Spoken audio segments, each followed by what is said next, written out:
Good afternoon. My name is Dani Rodrik. I'm very happy to be hosting what is, in fact, the inaugural event of the Weatherhead Center's cluster on global populism. We're a network of faculty members and graduate students who are trying to understand the phenomenon. What is populism? Where does it come from? Where is it going? What does it mean for the world and its institutions? And what can or should be done about it? And we're very excited that our first talk will be given by Professor Timothy Garton Ash, about whom I'll say a little bit more in a second. But before I do that, I wanted to advertise our next event, which is going to be in just about a month on October 19th. We're going to have a panel on the economic and cultural causes of populist support. And this panel will have a mix of economists, sociologists, political scientists. We have David Autor, Luigi Guiso, Peter Hall, Bart Bonikowski, and Jennifer Hochschild, who will be taking part. And that's on October 19th. If you're interested, put on your calendar. If you want to be on our mailing list, please send either me or my co-convener, Bart Bonikowski, who's sitting here, just a quick message so we can put you on our mailing list. But today we're very pleased to have with us Timothy Garton Ash. Probably all of you have followed his work for a very long time, chronicling the various transitions and transformations that Europe has gone through from the fall of the Berlin Wall, the Central and Eastern European transitions to the more recent crises. He is a professor of European Studies at the University of Oxford, also Isaiah Berlin Professorial Fellow at St. Anthony's College at Oxford, and a senior fellow at the Hoover Institution, Stanford University. His latest book is called Free Speech, 10 Principles for a Connected World, and I think it's actually a great, fascinating account of the challenges confronting liberal conceptions or traditional conceptions of free speech in the internet era. He has many prizes and awards that I'm not going to go through. The latest is the International Charlemagne Prize, which is a prize awarded for work done in the service of European unification. Earlier this year, Timothy wrote a fascinating essay called Is Europe Disintegrating? And I want to just quote a little bit from that. He starts, had I been cryogenically frozen in January 2005, I would have gone to my provisional rest as a happy European. I'm skipping some text. Madrid, Warsaw, Athens, Lisbon, and Dublin felt as if they were bathed in sunlight from windows newly opened in ancient dark places. The periphery of Europe was apparently converging with the continent's historic core around Germany, the Benelux countries, France, and northern Italy. Young Spaniards, Greeks, Poles, and Portuguese spoke optimistically about the new chances offered them by quote-unquote Europe. Even notoriously Eurosceptical Britain was embracing its European future under Prime Minister Tony Blair. And then there was the avowedly pro-European Orange Revolution in Ukraine. As I watched peaceful protesters in Kiev waving the European flag with its yellow stars on a blue background, I could inwardly intone the European anthem, Beethoven's Music for the Ode to Joy.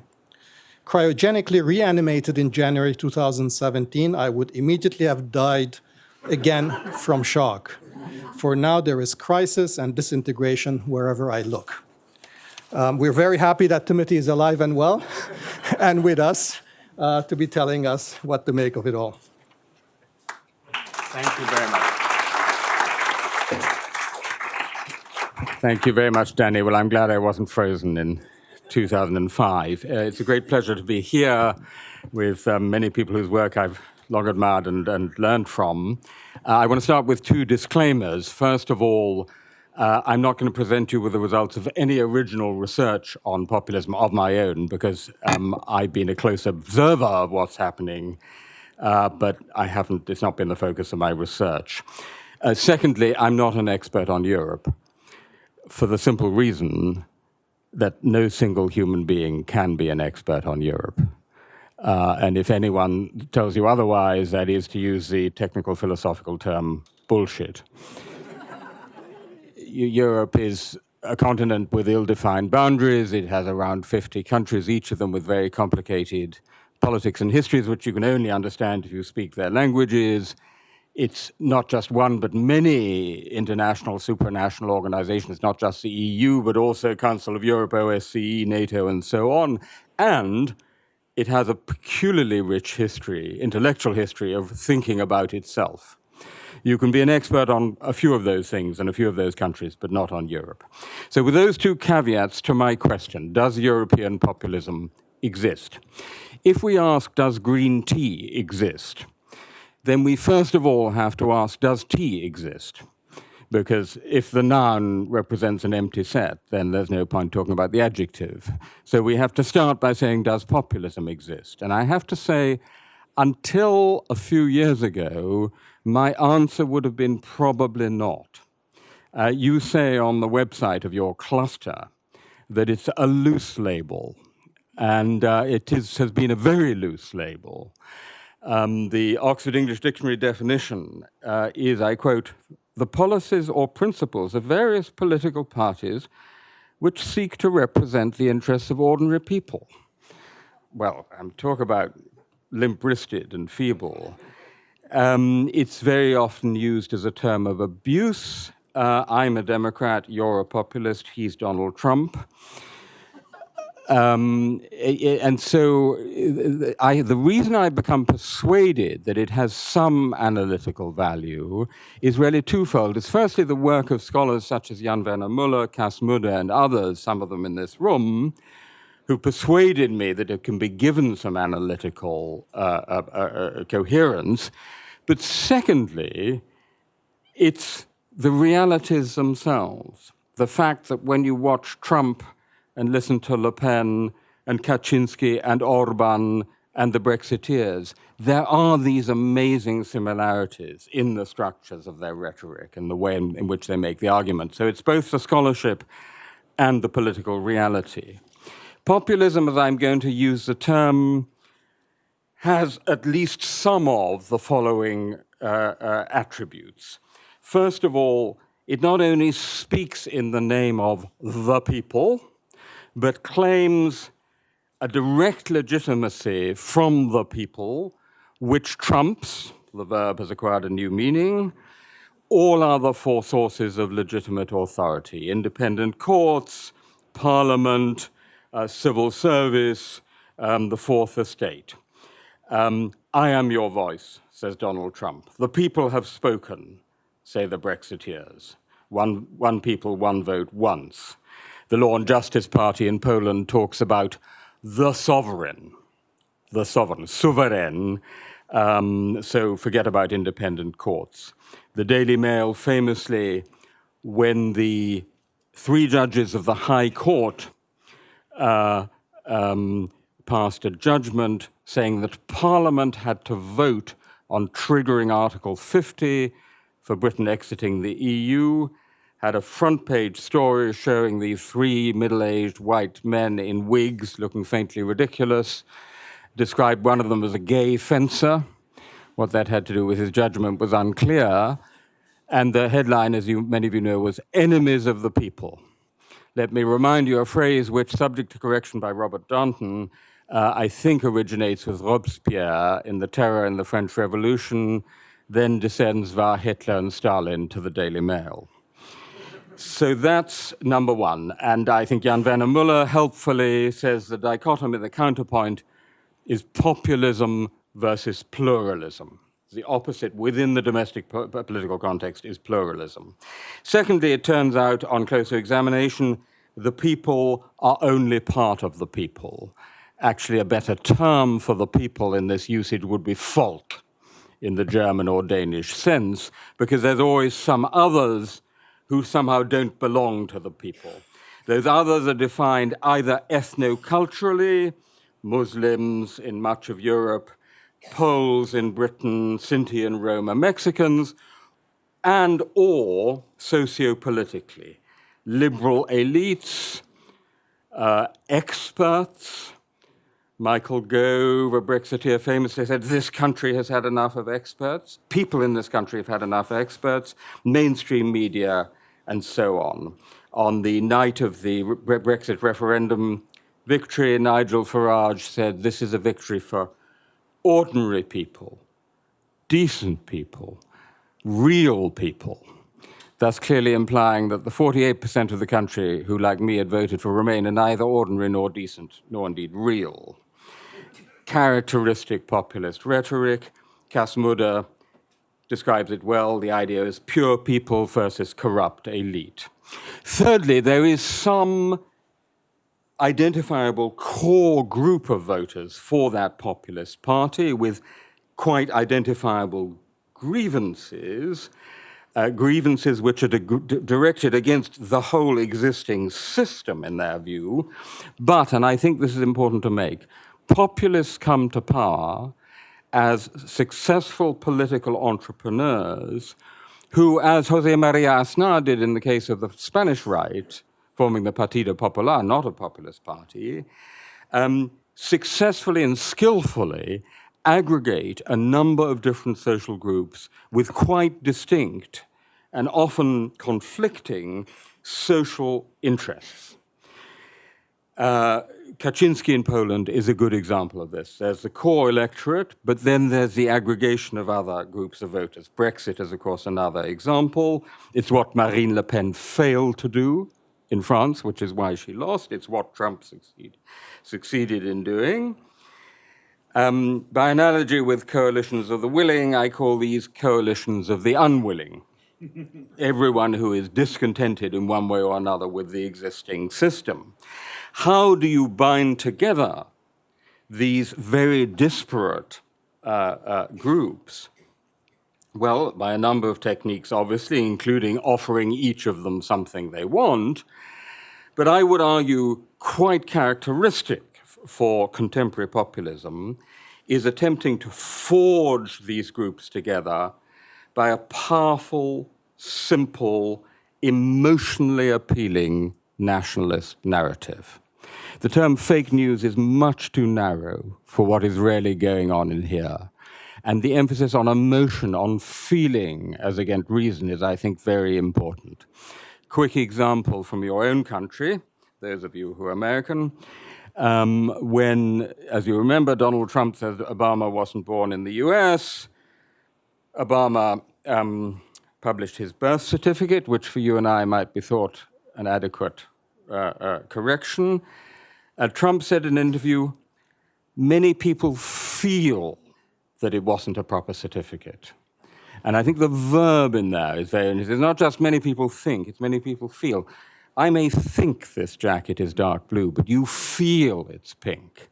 And your feeling overwhelms. And that's the mechanism at work here.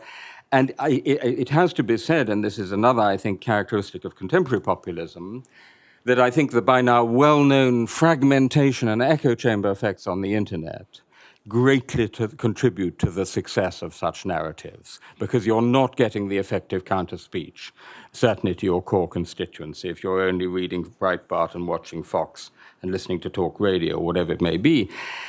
And last but not least, simple point but absolutely essential, populists are nationalists.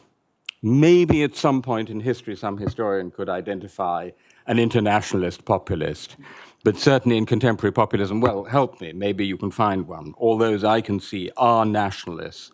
They speak in the name of sovereign national self-government, and of course that's very important in the European context. Now that, of course, is just a whistle-stop tour through a few defining characteristics of contemporary populism. It's not all the defining characteristics, but I think if a significant number of those characteristics are present in a given situation, then we are justified, at least as a hypothesis, in talking about populism. Well, as I say, keeping the term under careful review. Okay, so if populism exists, then does populism exist in Europe? which would be the next step of the argument. Does European populism exist? The answer here, I think, is very simple. Yes, without doubt. I challenge you to give me any plausible definition of populism such that you can find a number of examples elsewhere in the world and none in Europe, right? If populism exists, it exists in Europe. If it does not exist in Europe, it does not exist. Now we come to the more, perhaps, challenging part. Does European populism exist understood as the question, is there some distinctive European version of populism which is sufficiently distinct from other populisms that we might find in other areas of the world? And my answer to this question, and this is the gravamen of my talk, is no and yes. Let me start with the no. It seems to me very clear, and I'm going to argue this case, that one cannot plausibly say that all European populisms have more in common with each other than they do with, for example, American populism or Turkish populism or Latin American populism. That would be a strong form of the statement, and I think that is unsustainable. I think there's some interesting distinctions that we could argue about. For example, a young Turkish scholar who you may perhaps know, Yaprak Gürsoy, is working on a study comparing Western populism with specifically Turkish and Indian populism, with Erdogan and Modi. And the interesting point that she makes is that almost all Western populisms can be understood in some sense as a reaction against quote-unquote neoliberalism. Now, we can argue about the definition, but in some sense I think that's on the whole the case. In the case of at least early AK Party, Erdogan in Turkey, and early Modi BJP, it actually went with a neoliberal agenda, with freeing up the market, with empowering entrepreneurs. And so she argues it's a very different original morphology. Although, of course, by the time you get into power, then it changes somewhat and it becomes much more tempting to nationalize things and control them through the state. I think it's an interesting suggestion. Of course, immediately, as always with Europe, an exception comes to mind. And that is the strain of British, distinctly English populism, which is the City of London or hedge fund strain. Hedge fund Brexiteers are precisely the opposite. They are extreme neoliberals.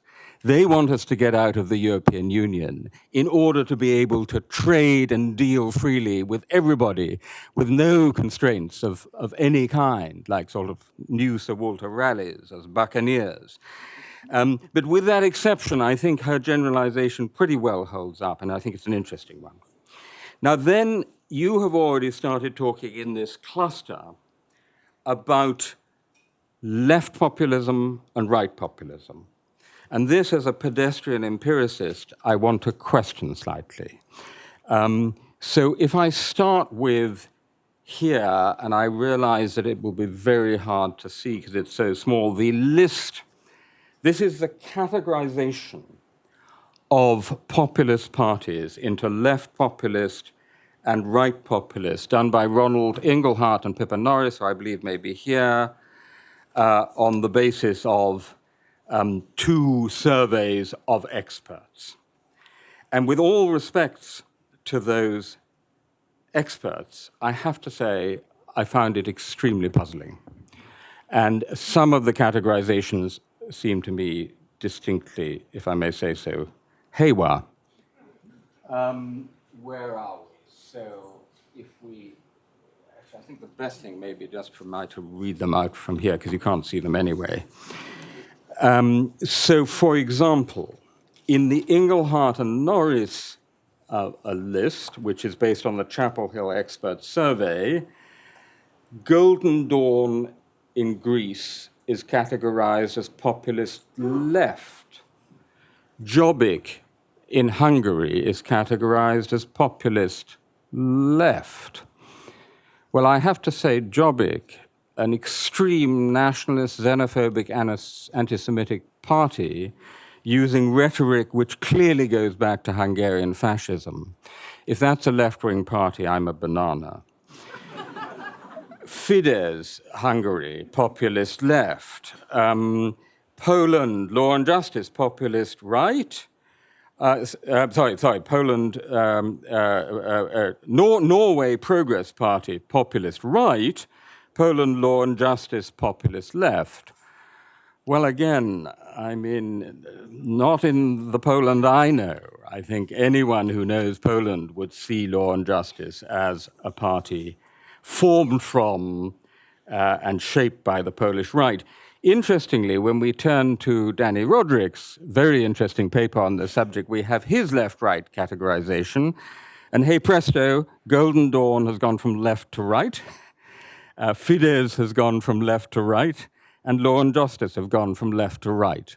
So there's obviously a little difficulty in the categorization of these as to left and right. And I think that is actually, there's a serious point here. I think it is intrinsic. That's to say, there are a few cases where the parties are so clearly of the right or of the left that I think it's a useful distinction. But in many of these cases, they are precisely, in the aggregation exercise I discussed, blending policies characteristic of the right and of the left. So Law and Justice in Poland is advancing economic policies, social welfare handouts, protection, lowering the pension age, nationalization of industries or renationalization of industries, a larger role for the state in the economy, which would typically be seen as characteristic of the left. So the nature of populist parties is precisely that they're not so easily defined in left and right. Let me now come on to Dani Rodrik's, I think, very interesting argument in your paper of a couple of weeks ago, which I enjoyed and learned from. And again, if I may challenge the argument a bit. As I understand your argument, it is that left populism, the cleavages and key issues are essentially or mainly economic, and it's a focus on the elite. And in right populism, they're ethno-national, or one might say ethno-cultural, and focusing on the minority, on the bloody foreigners. Now, as a kind of skeptical empiricist, I would question this slightly. I mean, first of all, there aren't actually that many examples of pretty successful left-wing populists in Europe. So the set that we have to deal with, the two you mentioned are Syriza and Podemos. Well, Syriza, yeah, in some sense you could say it's about economics, it's about the elite. There was a lot of rhetoric against the ship owners and the oligarchs.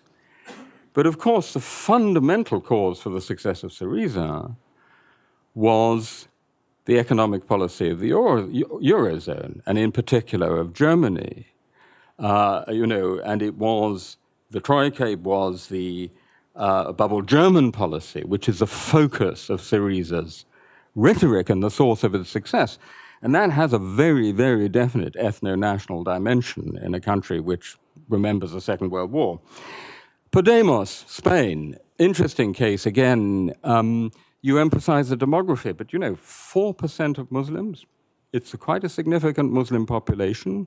The country's had several major terrorist attacks. I think actually there's something to be explained in why Spanish politics have not gone against the Muslim minorities in the way that populist politics have in other countries.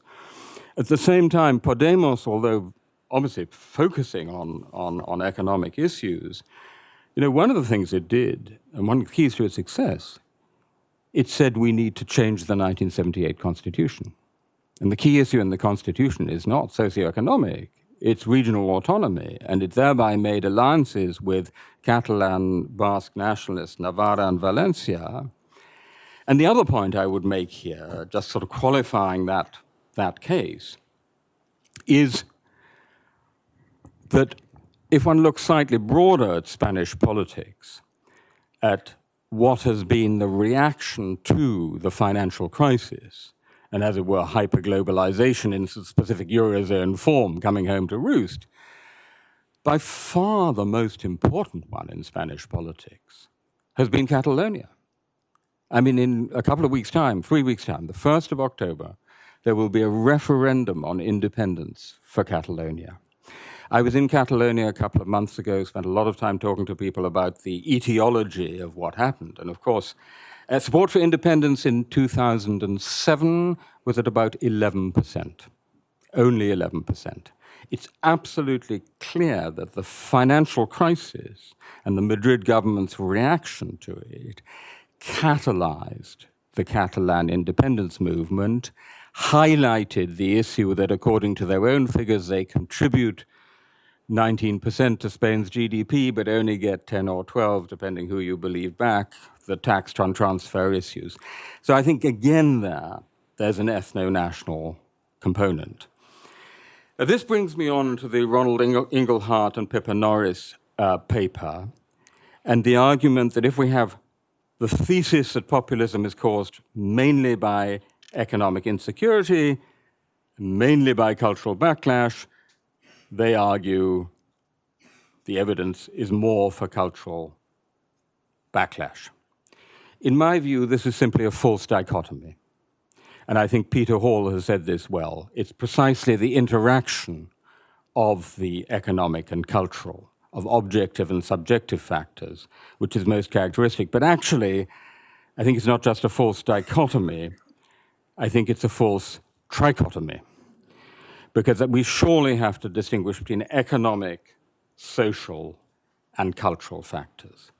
Now, it seems to me that what is characteristic of most European populisms in the way they react to the complex of globalization, liberalization, and Europeanization, and I think we have to take those three together and then understand the connections between them.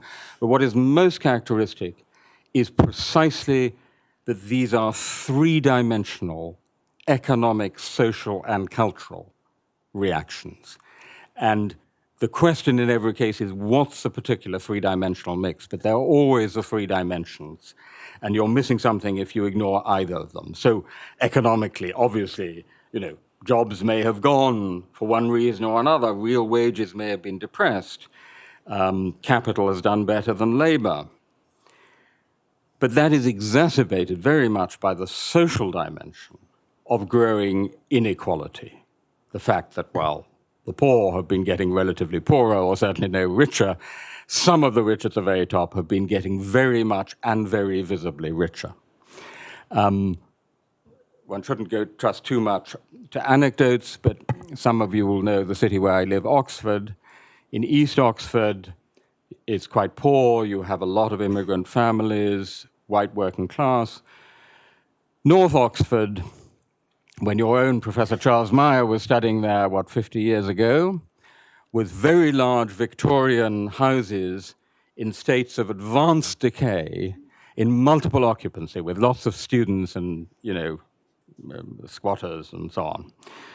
Today, East Oxford looks much as it did 50 years ago, with the addition of a few espresso bars. These great mansions of North Oxford have all been magnificently restored, no expense spared, servants' quarters at the side, as there were in 1880, and they're lived in by investment bankers, oligarchs, Chinese, Russians, and so on. And the people in East Oxford see that.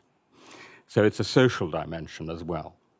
But it's not just inequality of income and expenditure. It's inequality of opportunity. It's inequality of attention. Some of you will know the cyber lawyer Tim Wu's book, The Attention Merchants, in which he argues that one of the new currencies of our time is attention, because everybody is competing for scarce attention. Well, what a lot of populist voters are saying is, we exist. We're there. Notice us, pay attention. And I have to say, in all honesty, how many articles did you read in The Guardian, for which I write, about the poor post-industrial towns of northern England? Not many. Lots of articles about California, about Tuscany, about Iraq, about Afghanistan, but not about our own country. How many articles written with sympathy, interest and sympathy did you read in the New York Times about the sufferings of the Rust Belt? Not many, I think. Inequality of attention, inequality of respect. So one of the key slogans of the Polish right, and I think we can call Law and Justice the right, is redistribution of prestige. It's a rather funny phrase, but actually it captures an important point. Redistribution is not just about welfare payments or salaries. It's about attention and respect. And that was a problem. What I've said about the New York Times and The Guardian could be said about Gazeta Wyborcza, the leading Polish liberal paper. And that then elides into the third cultural dimension, the classic, typical populist sentence is, I don't recognize my country anymore. I don't recognize my country anymore. Marine Le Pen's Front National slogan was, on est chez nous, on est chez nous. And that captures it from the other side, the country as we knew it. And this is, of course, about immigration of multiple forms, particularly but not only Islam, but it's also about social liberalization. I think this is understated. The scale and speed of social liberalization. So in many of these populisms, issues like gay marriage are very salient. And of course, the fact that everybody else had identity politics, except for, in the view of the white working class, the white working class. So you get Trump and white identity politics. I want to stress, in looking at this three-dimensional mix, different in every case, that you have not just to look at the scale of change, but also the speed of change, the rate of change. My analysis of Brexit is that that was, so to speak, the straw that broke the camel's back. It was the speed of the change, particularly of East European immigration, rather than the change in itself. Because actually, Britain has been quite good at integration. Even then, even with this list of the three dimensions, I think when one comes to look at particular cases, there are often key dimensions, key ingredients of a particular populism which are somehow not captured in these generic systemic analysis. Let me take, and make them very different. Let me just take two cases which I do know well, namely Britain and Poland. So firstly, I suppose you could say both those countries had neoliberalism, but the neoliberalism of Margaret Thatcher from the 1980s and the neoliberalism of Leszek Balcerowicz trying to transform a command economy into a functioning capitalist economy are clearly very different things. Moreover, the Brexiteers, many of them, not just the hedge fund guys, speak in the name of more free market, more deregulation, while Law and Justice speaks the opposite language of more social protection, more state involvement, more national control. In the Polish case, you cannot begin to understand the phenomenon of Polish populism without the politics of memory. This party, Law and Justice, was built on the proposition that what happened in 1989 was a corrupt, dirty deal between the communists and, as some of them would say, the children of Jewish communists, or, to put it slightly more generally, the leaders and advisors of solidarity at the Round Table. Therefore, they say, this was an unfinished revolution, and only now, with the arrival of Law and Justice, do we have the true revolution, which is going to restore the true independence of the Polish nation state. And actually, it's a very unusual party, Law and Justice, because it's the only party I know whose history begins with a museum. The Museum of the Warsaw Rising in Warsaw, which told a very interesting story about how the underground state during the Warsaw Rising was a kind of prototype of what a real independent sovereign Poland would look like. And it was crushed by the Nazis and again by the communists, but now finally with Law and Justice, it has come to the surface. Nothing remotely comparable in the British case. The last time we had a negotiated revolution was 1688. Which was, I suppose they would call an układ, a corrupt deal, but that doesn't play a great role in our politics. There is some politics of memory, which is actually about empire, memories of empire, what I call nostalgic optimism, but it's a very different proposition. Of course, British populism says leave the EU, Polish populism says stay in the EU. In Polish populism, social liberalism, issues like abortion, gay marriage, LGBTQ are immensely salient, particularly given the power of the Roman Catholic Church. Gender has become a Polish word. So you read it in Polish centers, walka z genderem, the battle with gender. In Britain, not only was the Catholic Church basically rooting for Remain, but the Tories who were arguing for Brexit are themselves extremely social liberal and actually pushed through under the Cameron government gay marriage. And I can tell you there's many a gay Tory. So it's a very, very different complexion. Social conservatism played virtually no role in Britain, a huge role in Poland. And then we come to the inevitable question, who is the other against whom the people are uniting, the sovereign and infallible people? Well, in the Polish case, it's, of course, the Germans, which is the classic position of the Polish right. That's one reason it's clearly a right-wing party. You're against the Russians and the Germans, but if in doubt, more against the Germans. Well, there's a slightly new edition of the Germans, because these Germans are, according to the Polish Foreign Minister, Mr. Waszczykowski, vegetarian bicyclists and pacifists. But still very frightening, these vegetarian pacifist bicyclists. And then, of course, it's Muslims. In one survey, people were asked, what is the greatest threat to Poland's national security? 42%, top answer, said Islamic terrorism. There are virtually no Muslims in Poland. There are a few Crimean Tatars and people from Central Asia. So the country which gave us anti-Semitism without Jews now gives us Islamophobia without Muslims. That's the other in Poland.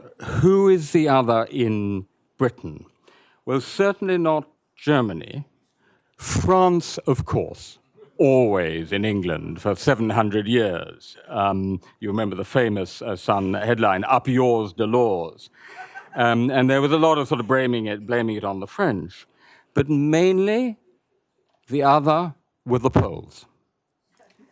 Poles and other East Europeans who, taking the extraordinary offer made by Tony Blair, that the freedom of movement, one of the four freedoms of the European Union, would count from day one with no transitional arrangement. Only Britain, Ireland, and Sweden did that, came in enormous numbers to Britain, and the numbers are very large. Nobody knows exactly how many, but something like 2.2 million since 2004. On top of all the other immigration, this was probably the biggest single reason the Brexit referendum went the way it did. Not Muslims, let me tell you. Of course, on the British right, there were parts of the British right where that played the familiar role, but it wasn't, in the large. I canvassed for Remain in East Oxford, which I mentioned, and person after person said, look, it's the bloody foreigners. It's these Poles and Lithuanians. They're taking the jobs, they're taking the social housing, the queues in the hospitals, the schools are overcrowded. It's always a problem when you have a generous welfare state. And the people who were saying this to me were Asian shopkeepers, often Muslim shopkeepers. So it's an ironical tribute to Britain's integration of its Muslim minority when British Muslims are complaining about the bloody foreigners, and the bloody foreigners are white Christian Europeans. So, could not be more different, these two cases, Britain and Poland. And yet, and now I come to my yes, finally. Does European populism exist? And yet, the British and Polish governments are trying to forge, with some effort on both sides, because as you will gather, they're a rather odd couple, a special relationship based on what? On Euroskepticism, on hostility to the EU as it is. And the sense in which European populism clearly does exist is very simple. In fact, it's obvious. It's the elephant in the room. It's Eurosceptic. It's against the EU as it exists. It would be an interesting exercise for your project, I think, to compare European populisms inside and outside the EU. One might take, for example, Serbia and Croatia, or Ukraine and Poland. It will be interesting to see how that plays out.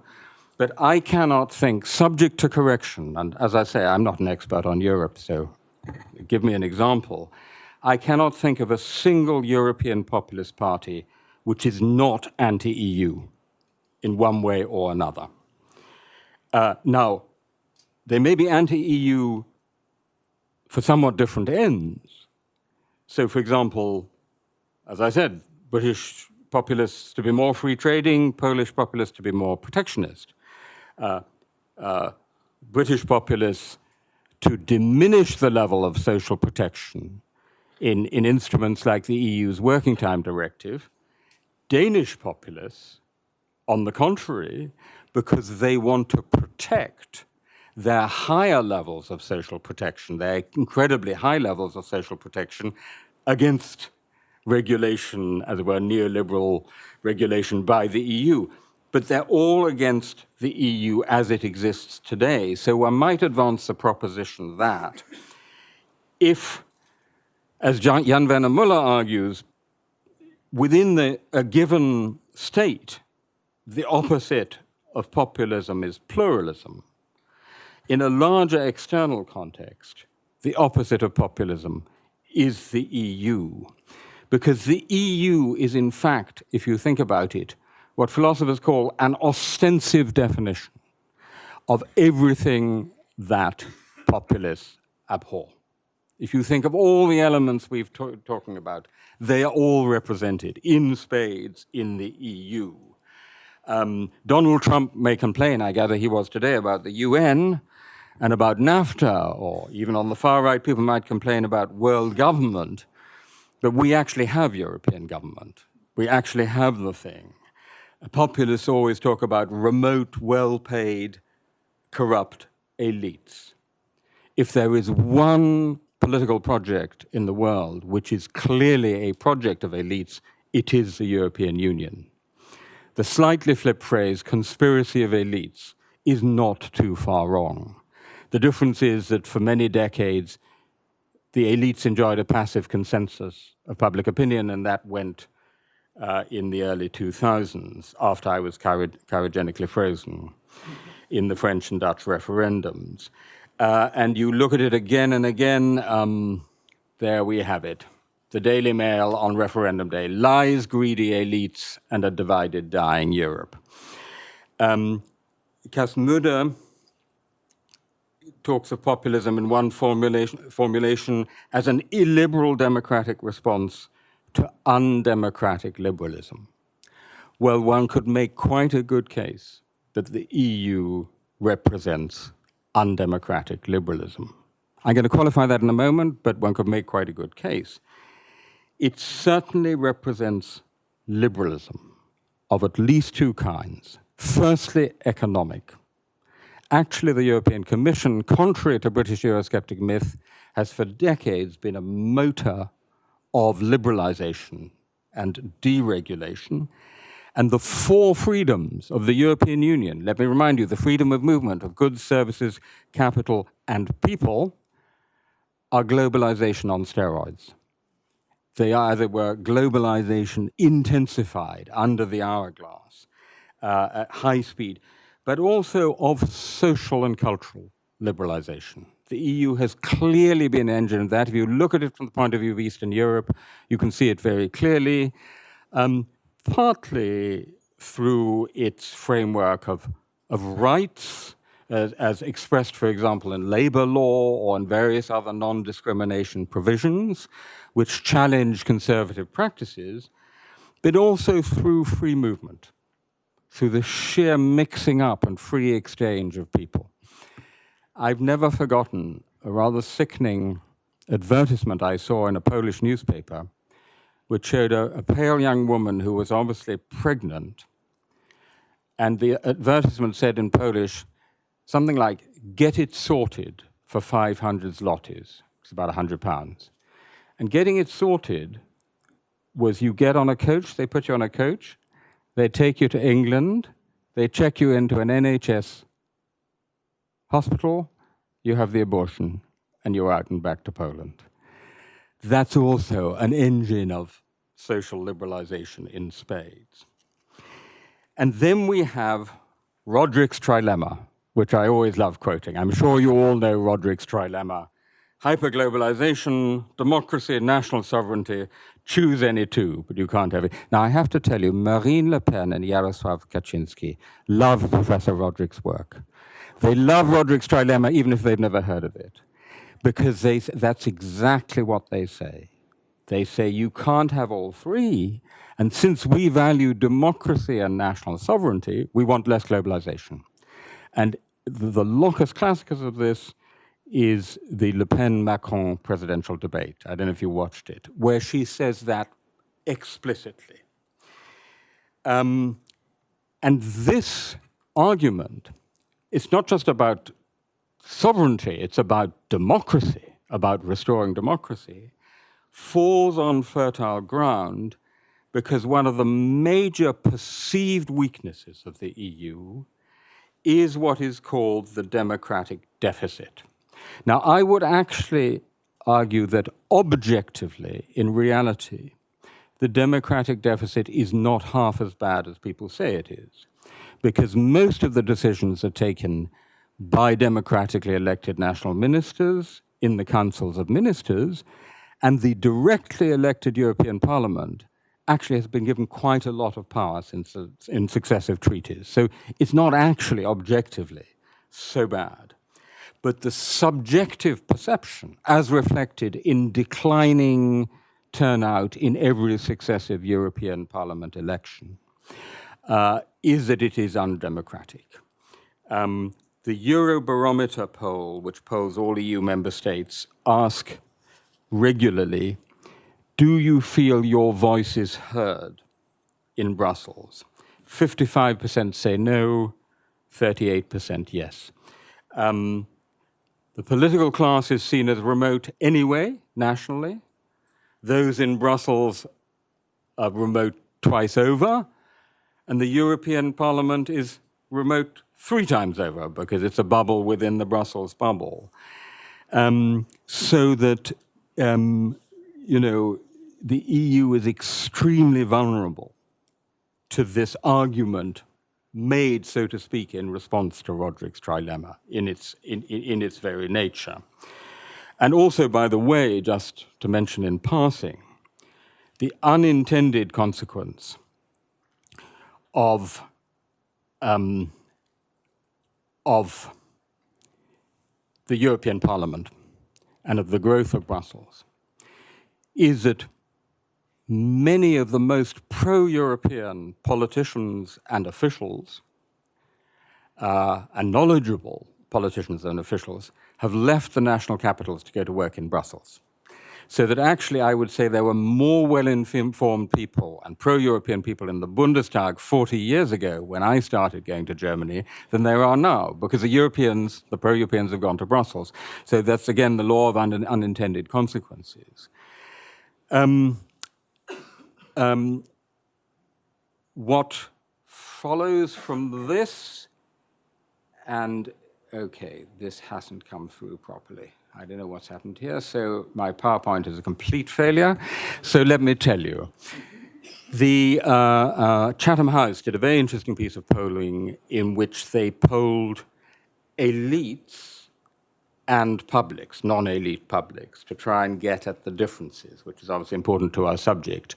And so, for example, asked, do you want more power to go from the EU to the member states, back to the member states?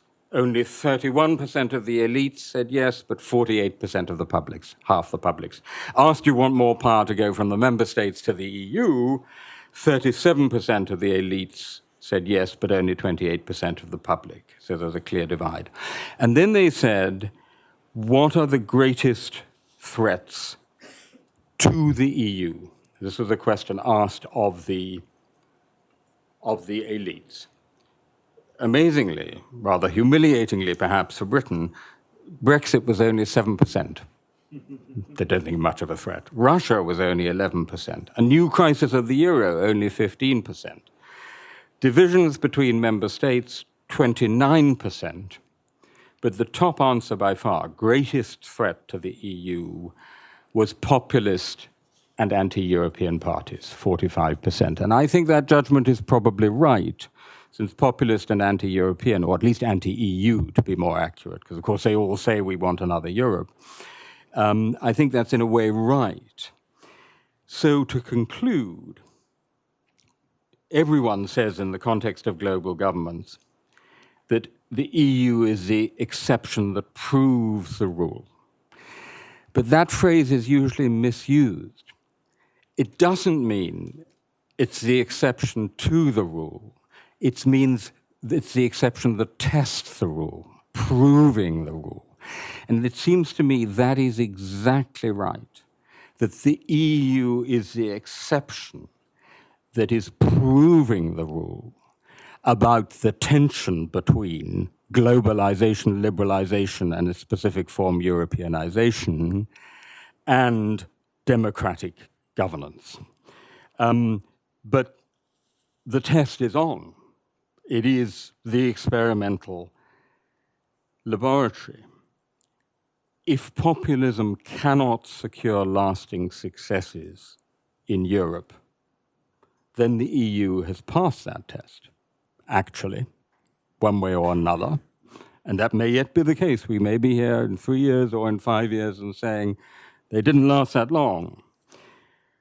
For the EU to look at it for a moment from the other side, not as a student of populism, but as someone in the spirit of Charlemagne thinking about the EU, populism is incredibly useful because it really brilliantly exposes almost all the weak spots of the European project.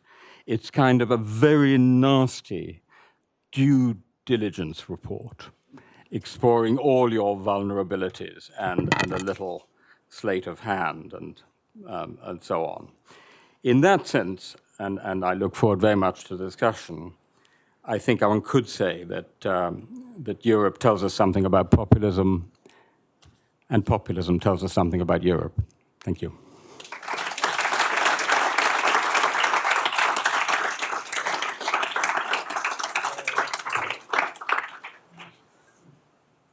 Thank you. This was really wonderful, and I really appreciate, especially some of your reactions to the work that's going on here, and your criticism, and I think this is extremely useful. Although I'm sure you will hear more about that as the afternoon and the evening progresses. So let me. How shall we do this? We have time for discussion and questions and comments. I will ask you to raise your hand and just very briefly tell us who you are, and then move on to your question or very brief comment. Would you like to handle this, or will you? Shall I? Let me. Okay. Why don't we do it this way? I'll let you with the microphone. There is one. Well, I might as well then. I will start with. I mean, you left us in a very sort of tantalizing, with a tantalizing kind of conclusion. If I were to push you as to, I mean, where do you think we will be in 3 years? Are we past the peak? How do you see what's happening?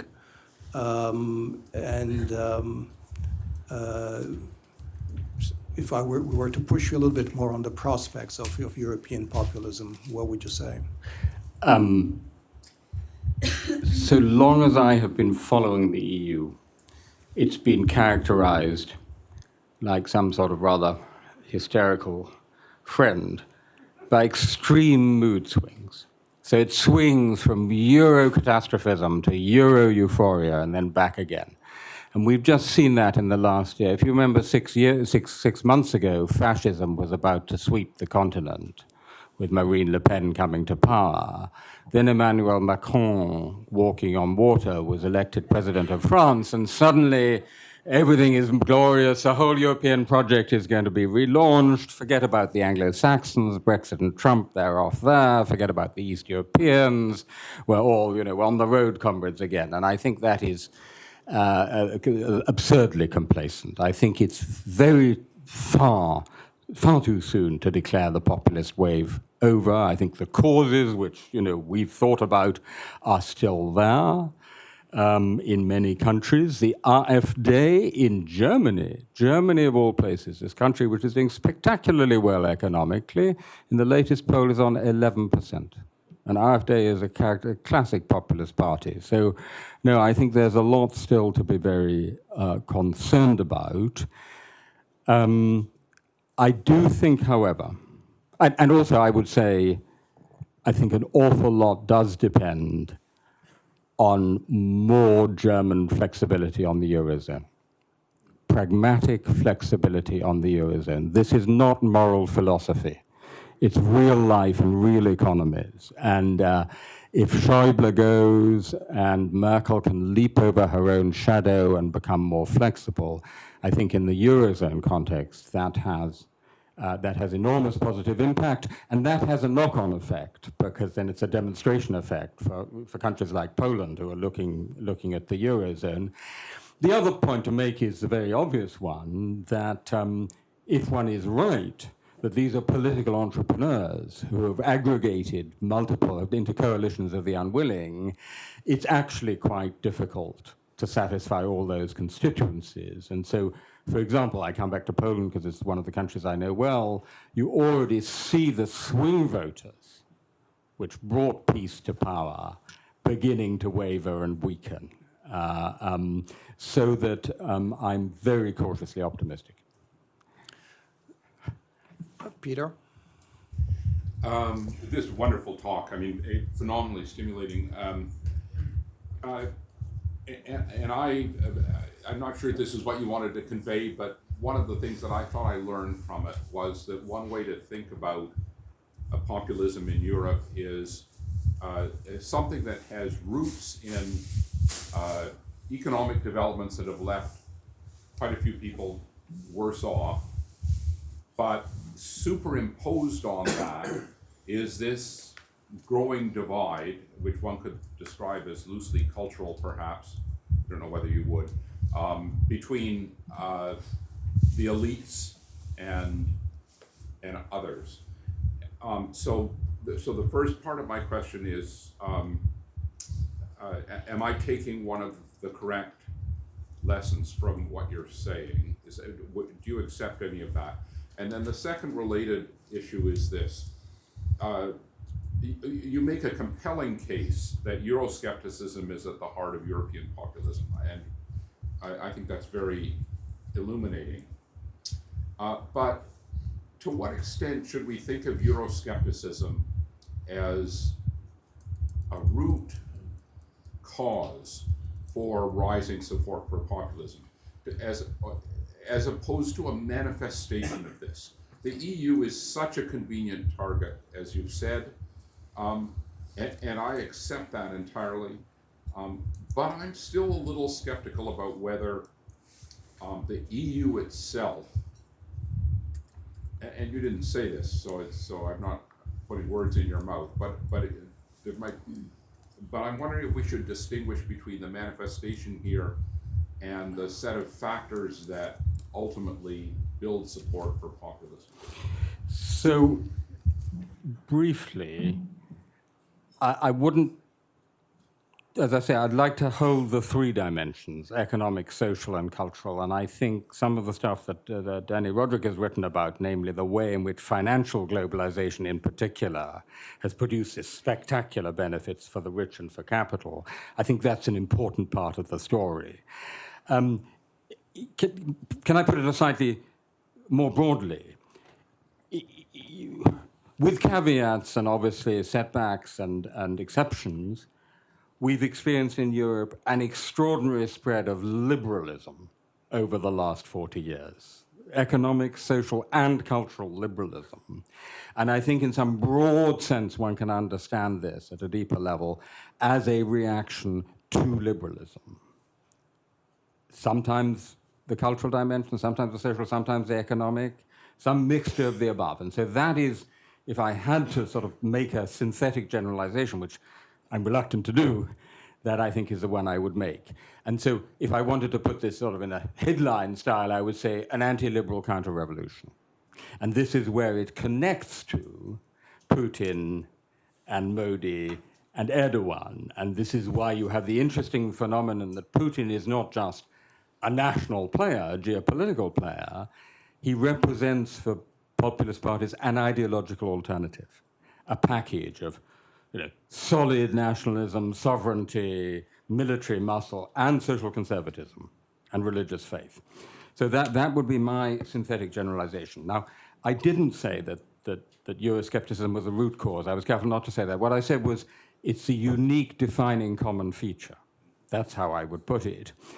I think one would then have to disaggregate the respects in which what the European Union has actually done are indeed causes, specifically, free movement of people, clearly, Eurozone, clearly, and the respects in which it is, just so to speak, an embodiment, a symbolic embodiment of all these liberal elite expert evils.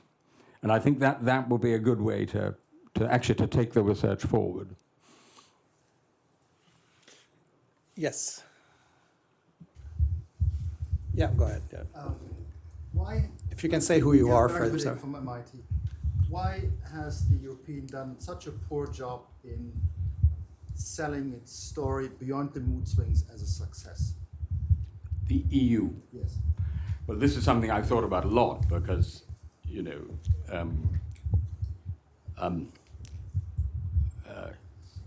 if I'm right to argue that one of the great weapons in the hands of the populists is this powerful, simple, emotionally appealing narrative, then clearly one of the things you have to do is to find a counter-narrative. Now, the problem is this.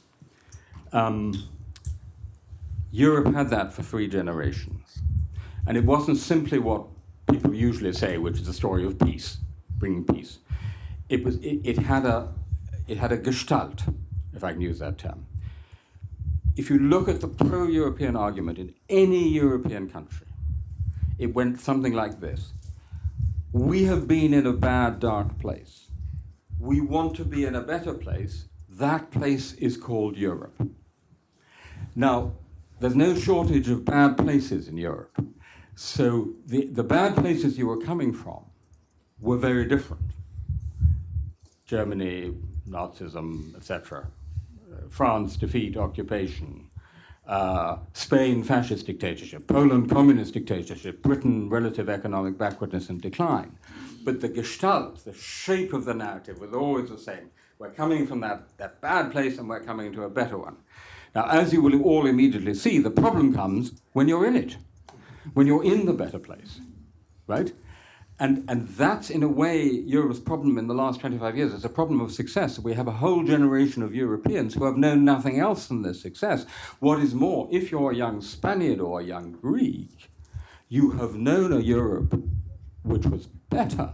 Spain 2005, Athens 2005, and things have got worse. And you know what?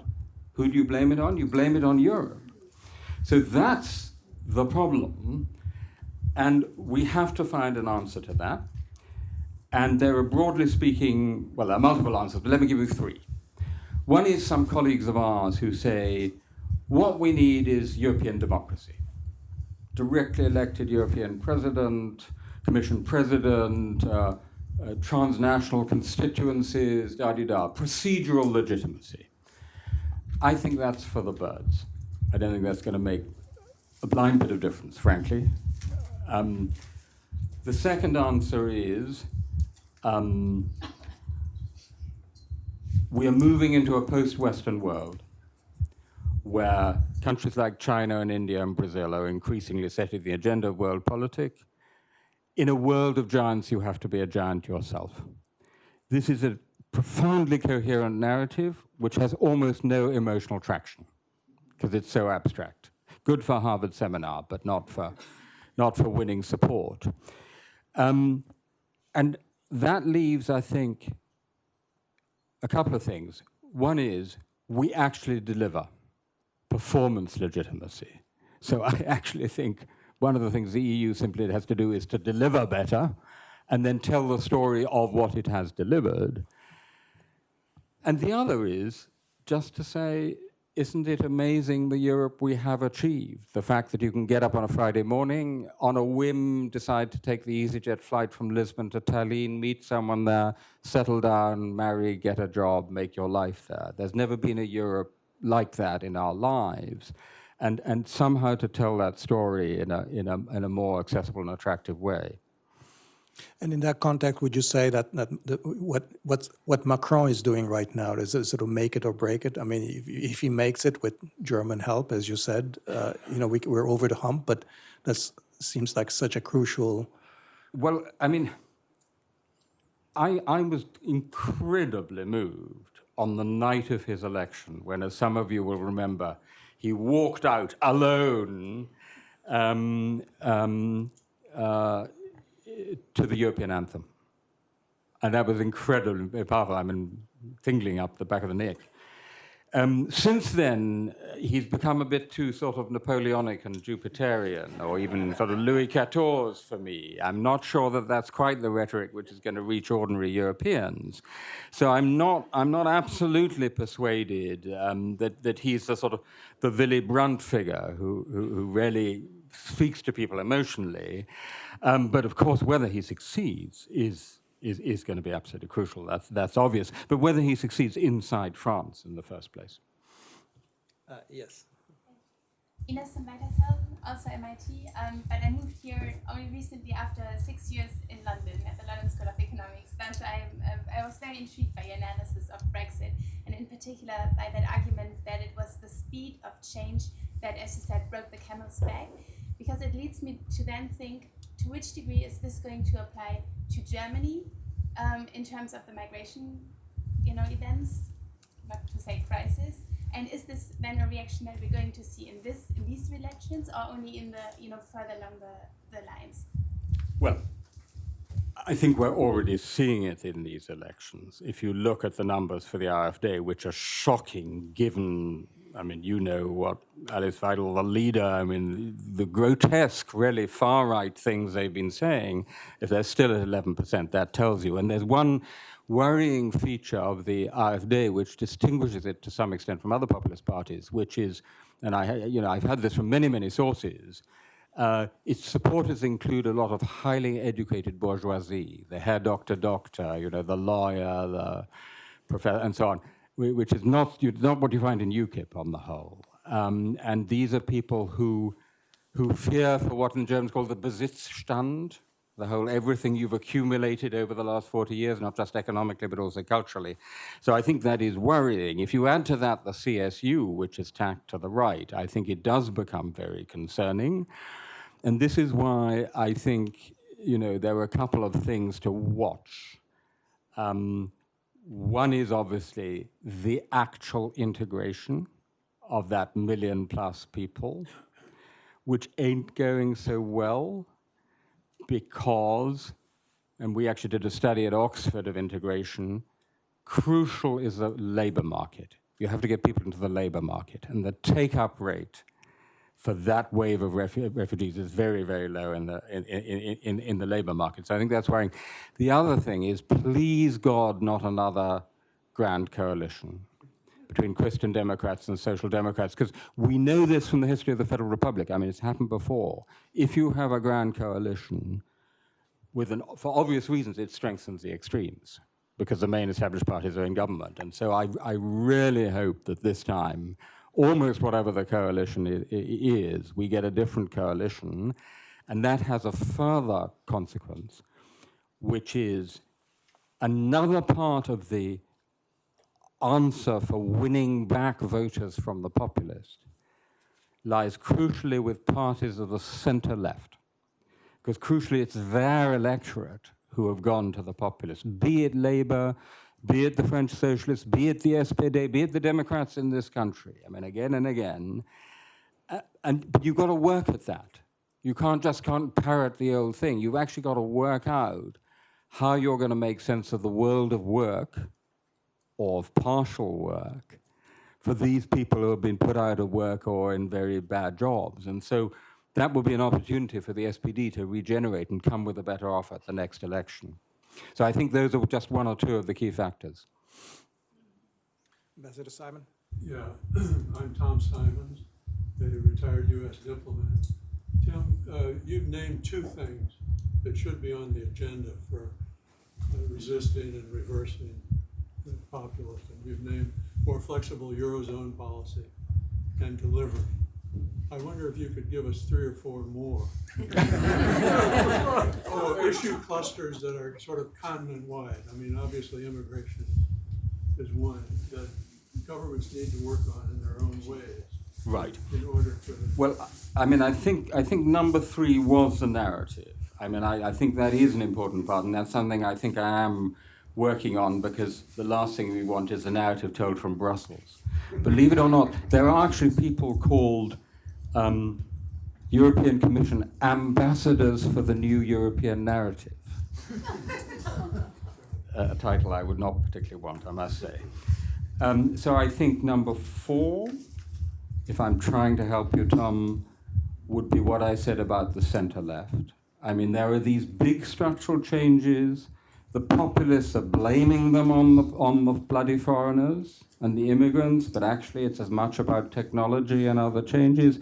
Now we've got AI coming on stream to rethink the world of work, to come up with possible futures for people from, broadly speaking, the old working class, lifetime learning, job shares, that kind of thing. Maybe even basic income guarantee. I don't know. I don't know enough about it. But that sort of whole area, I think, is crucial.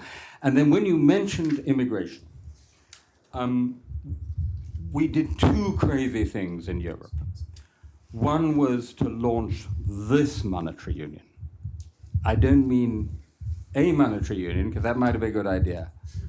But this, with its absolutely self-evident fatal design flaw, common currency without common treasury, in such an impossibly disparate group of economies. This was, in my view, the biggest strategic mistake in the whole history of European integration.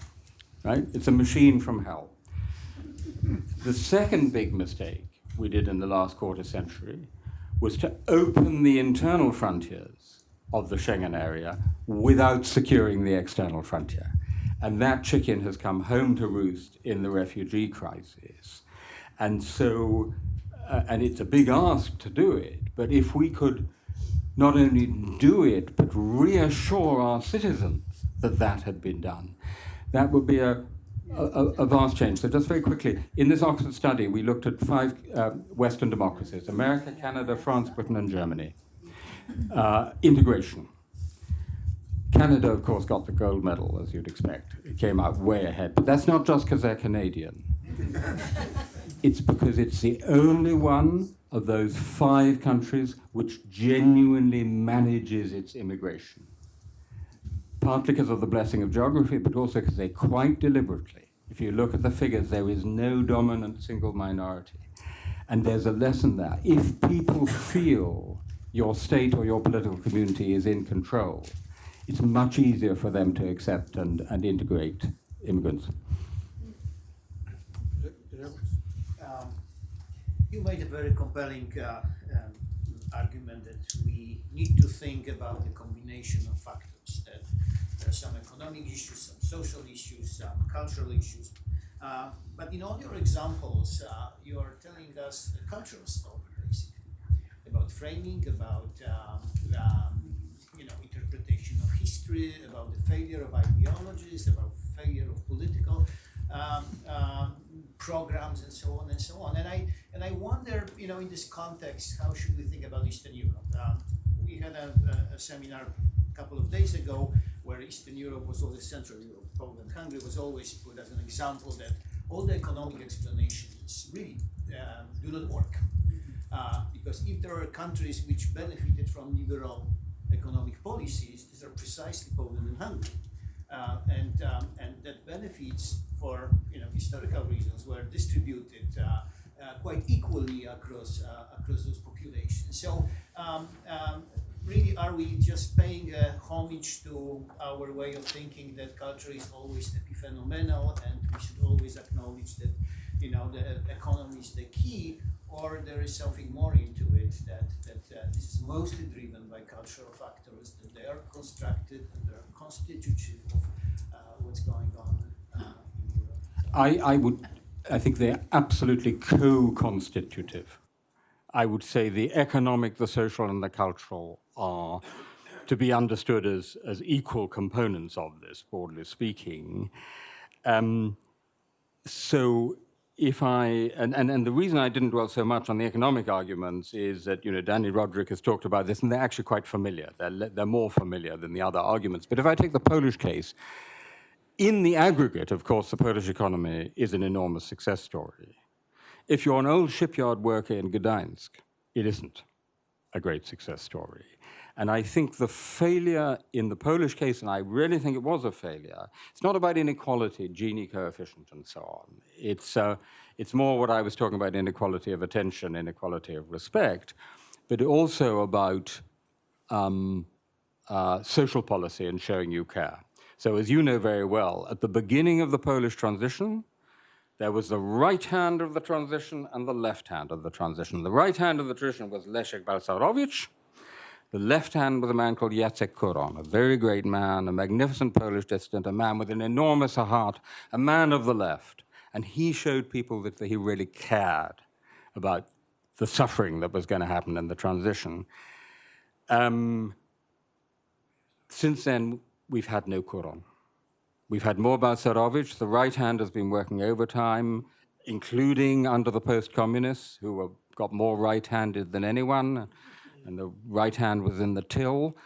But the left hand, that's the social dimension, the social market economy, the showing that you're caring.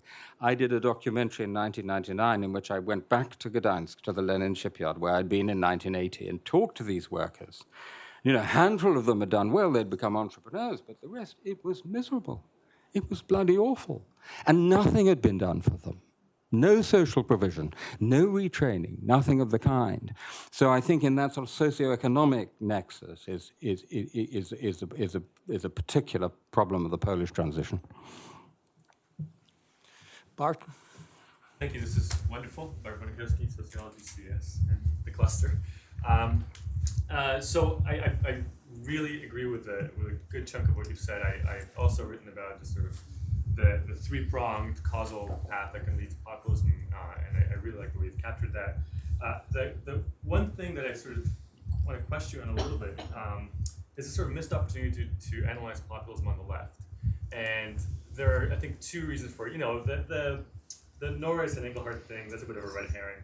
I think what you're looking at there is that the Chapel Hill expert survey classifies parties on multiple different dimensions, and so on some things, one party will be on the left, on others it'll be on the right. It's actually a multidimensional model, but for most part, we use radical right as a shorthand for these parties, for a lot of these parties.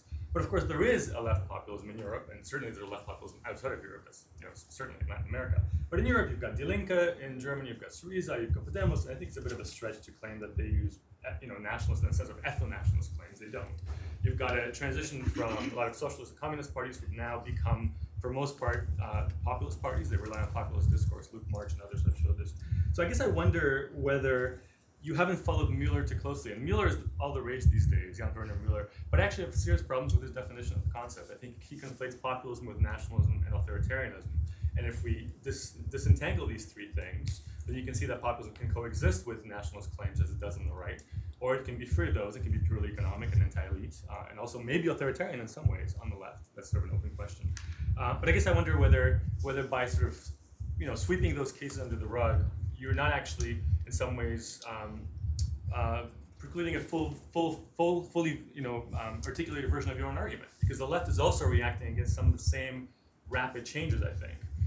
Not to the same degree and not as quickly as the right, but there's also, Dani showed this, I've showed this in my work, that there's a distinction between the core of Europe, where radical right populism is very powerful, and the southern periphery of Europe, where radical left populism is particularly powerful. So that's sort of one question, whether we can disentangle these things and whether it makes sense to pay attention to populism with, aligned with various ideologies on the left and the right. And then quickly, on the European distinctiveness thing, I wonder there also whether, there's a lot of literature that shows that initially populism was neoliberal in Europe.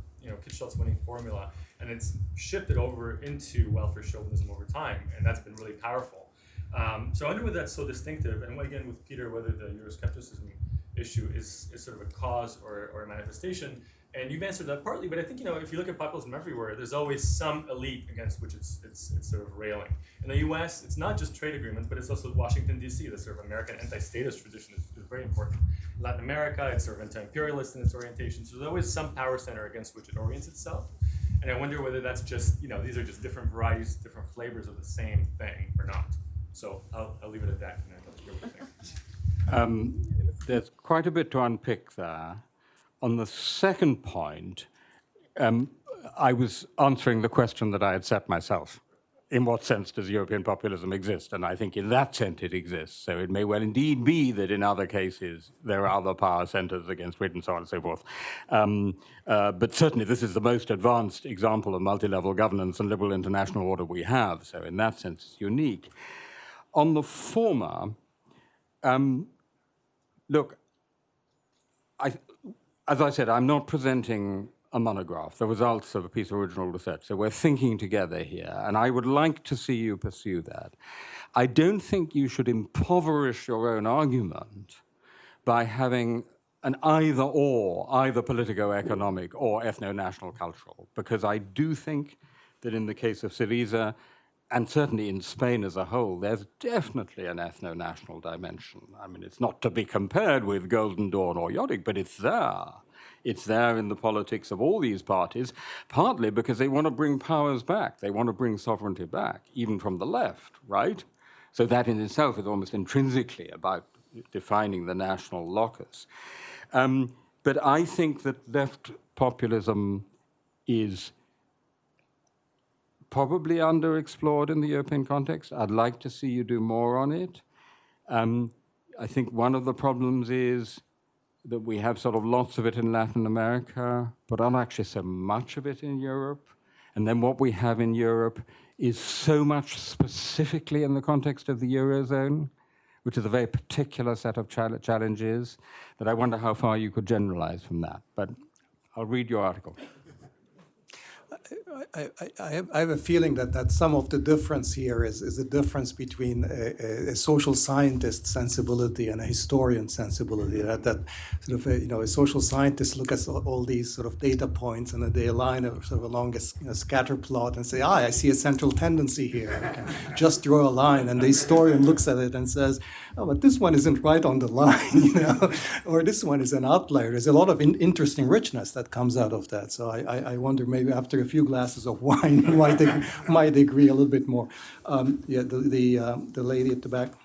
Yep. Did you have your hand up? Yes. Yep. Yes. Hi, I'm Sarah Valdez, a Stanford Fellow at the Weatherhead Center.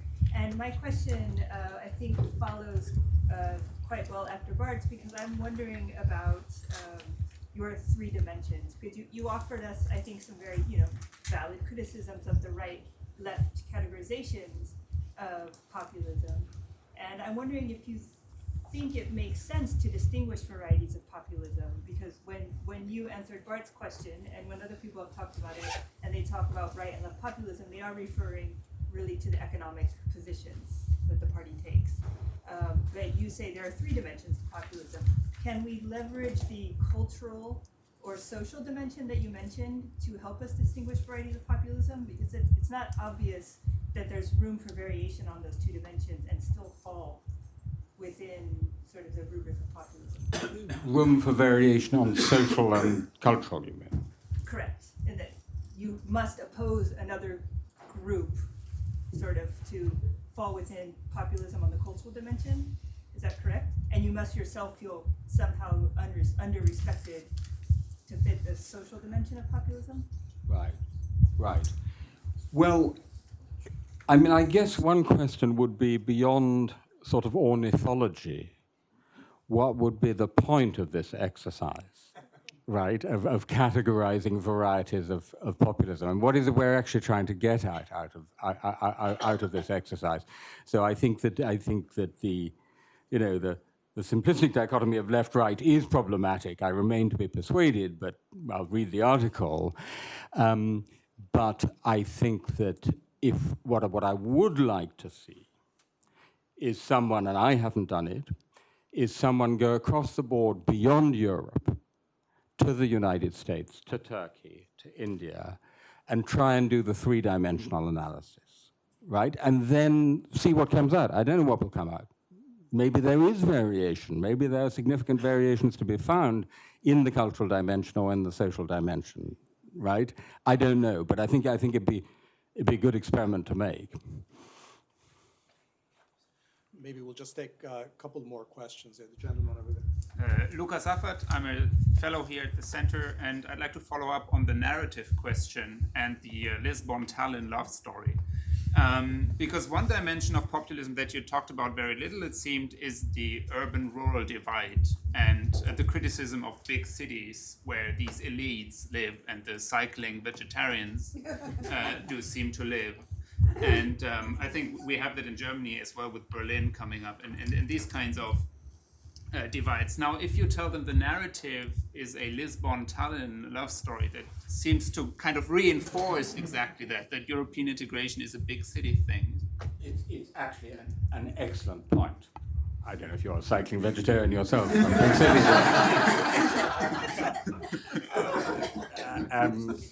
So if you look at the Eurobarometer polling, which asks the question, what do you most value about the European Union?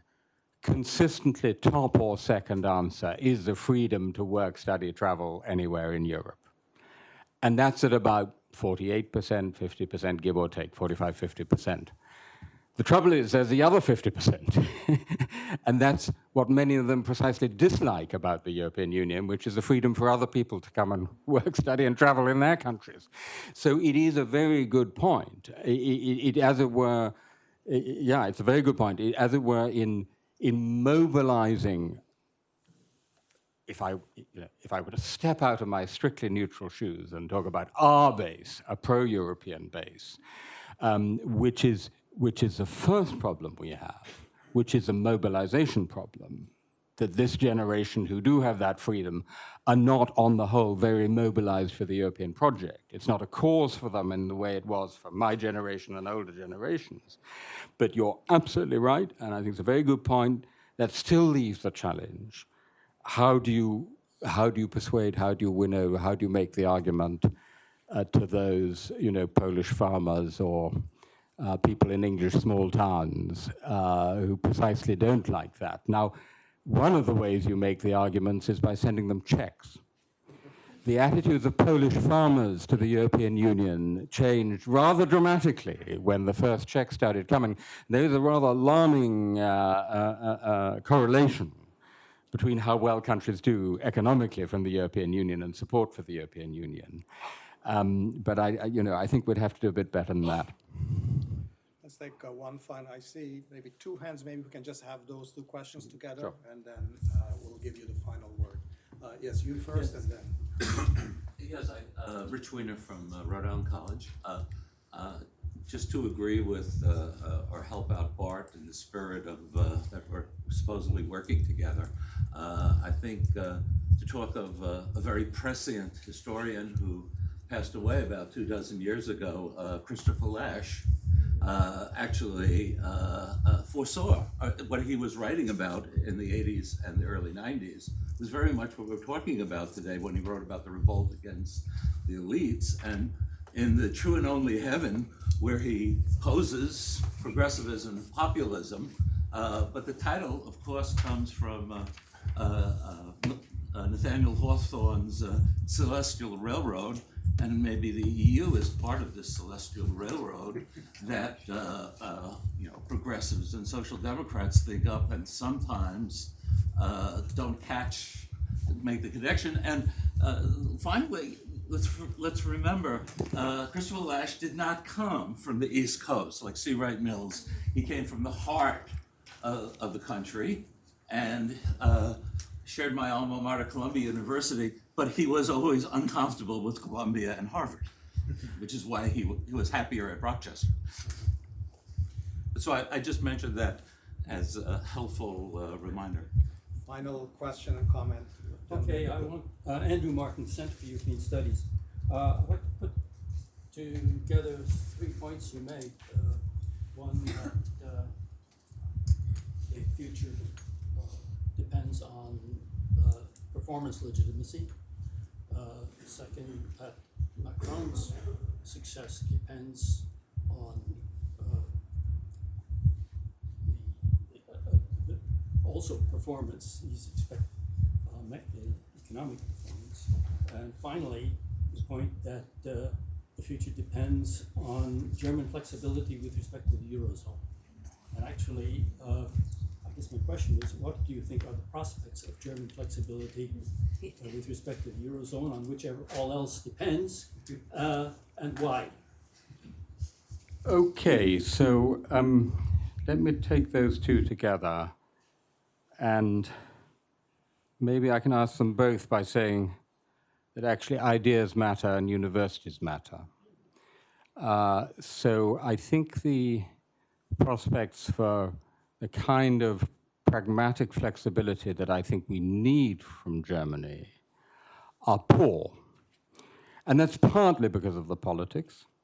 It's partly because Merkel failed to respond at the beginning of the Eurozone crisis, saying, as Helmut Kohl would have done, we must save this coûte que coûte at all costs, in which case, by the way, it would have cost a great deal less. She is the one who should have said whatever it takes.